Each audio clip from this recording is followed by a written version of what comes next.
सांस की बीमारी के लिए एक छोटी प्याज का रस और बड़ी इलायची को तवे पर भूनकर इसके दाने निहार मुंह खाएं।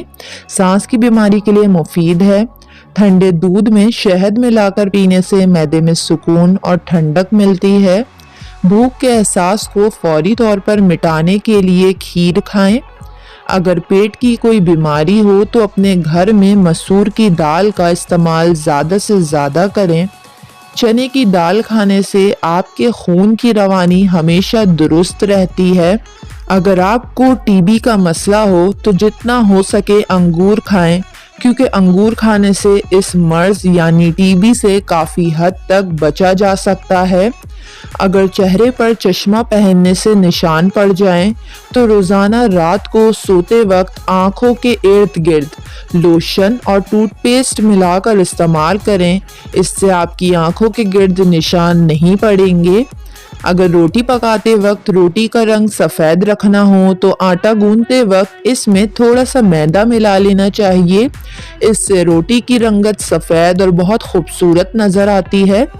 हड्डियों का भुरभुरापन ख़त्म करने के लिए गोंद और छुआरे हम वज़न लेकर इन्हें एक गिलास दूध में मिलाकर 24 घंटों में एक बार ज़रूर पी लें। वो तमाम मर्द और ख़वातीन जो मोटापे से निजात चाहते हैं, निहार मुंह लीमू और गर्म पानी का इस्तेमाल करें, फ़ायदा होगा और चर्बी पिघल जाएगी। माहवारी के दौरान नहाने में कोई बुराई नहीं, लेकिन अगर आपकी तकलीफ़ की शिद्दत बहुत ज़्यादा है तो नहाने से गुरेज करें, लेकिन जब कम हो तो आप नहा सकते हैं। माहवारी के दौरान नहाते वक्त नीम गर्म पानी का इस्तेमाल करें। जब भी बहुत ज़्यादा तेज़ बुखार हो तो कद्दू के टुकड़े काट कर माथे पर मलने से बुखार का जोर टूट जाता है। बुखार कम करने के लिए बहुत ही आजमूदा तरीका है। थोड़ी सी टूथपेस्ट लेकर इसे दानों पर लगाएं और कुछ देर के बाद चेहरा धो लें।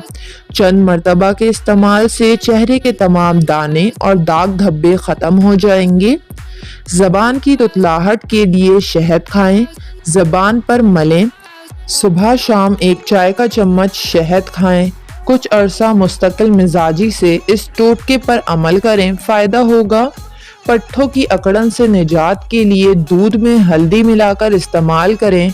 जोड़ों के दर्द के लिए भी नीम गर्म दूध में हल्दी मिलाकर पीना मुफीद है। खाने के बाद खशखश साफ करके थोड़ी सी खा लेने से कब्ज़, खुश्की और मैदा सब ठीक रहता है। मटरों को एक प्याले में डालें और प्याले में इतना पानी भरें कि मटर अच्छी तरह डूब जाए। अब इसमें थोड़ा सा बेकिंग पाउडर डालकर कुछ देर मटर को इसमें भिगोए रहने दें। इसके बाद तौलिए से खुश्क कर लें।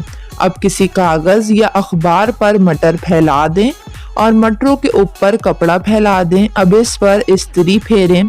आहिस्ता आहिस्ता हाथों से इस्त्री फेरने के बाद जब आप तमाम मटरों पर से इस्त्री फेर चुके होंगे तो इस्त्री बंद करें। अब जैसे ही मटर को हाथ लगाएंगे सारे दाने इंतहाई आसानी से खोलकर आपके हाथ में आ जाएंगे। इस अमल से सख्त मटर को छीलना बहुत आसान हो जाता है। वीडियो को लाइक और चैनल को ज़रूर सब्सक्राइब कर लें।